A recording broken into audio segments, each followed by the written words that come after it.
নমস্কার বন্ধুগণ, বাবাজি স্পিক্স চ্যানেলে সকলকে স্বাগত। আই লিগ চ্যাম্পিয়ন নিয়ে যে এই মরশুমে আই লিগকে চ্যাম্পিয়ন হয়েছে, এই নিয়ে যে টানাপোড়েনের সৃষ্টি হয়েছিল তার কিন্তু আজকে ফল ঘোষণা হয়ে গেল। অর্থাৎ আন্তর্জাতিক ক্রীড়া আদালত এবং court of arbitrary of sports, যে আন্তর্জাতিক ক্রীড়া আদালত, তারা কিন্তু ঘোষণা করে দিল যে ইন্টার কাশি এ বছরের আই লিগ চ্যাম্পিয়ন। আগের যে বিগত মরশুমে শেষের দিকে, আই লিগের বিগত মরশুমের শেষের দিকে ইন্টার কাশির একটা বিদেশি প্লেয়ার বার্কাকে নিয়ে রেজিস্ট্রেশন করানো নিয়ে একটা সমস্যার সৃষ্টি হয়েছিল। সেই নিয়ে চার্চিল ব্রাদার্স, নামধারী এফসি এবং রিয়াল কাশ্মীর, এই তিনটে ক্লাব কিন্তু তারা আইএফএতে অ্যাপিল করেছিল যে এটা নিয়ম বহির্ভূত, অর্থাৎ ইল্লিগাল। সেইটার জন্য কিন্তু আইএফএ 5 পয়েন্ট, ফুটবল ফেডারেশন কিন্তু 5 পয়েন্ট, ইন্টার কাশির 5 পয়েন্ট কেটে নেয়। তো সেই রায়ের সেই 5 পয়েন্ট যে কেটে নেওয়া হয়েছে তার জন্য কিন্তু ইন্টার কাশি আন্তর্জাতিক ক্রীড়া আদালতে আবেদন করে এবং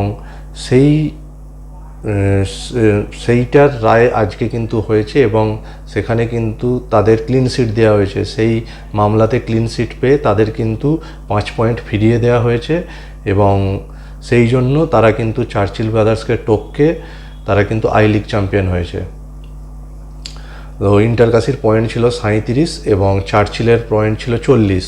তো চার্চিলকে আই লিগ চ্যাম্পিয়ন ঘোষণা করা হয়েছিল, কিন্তু সেই যে তার এগেনস্টে গিয়ে ইন্টার কাশি আপিল করে এবং তাদের 5 পয়েন্ট ফিরিয়ে দেওয়া হয় এবং সেই জন্য তারা কিন্তু চার্চিলকে টপকে চলে গেল 37 থেকে 42 পয়েন্টে।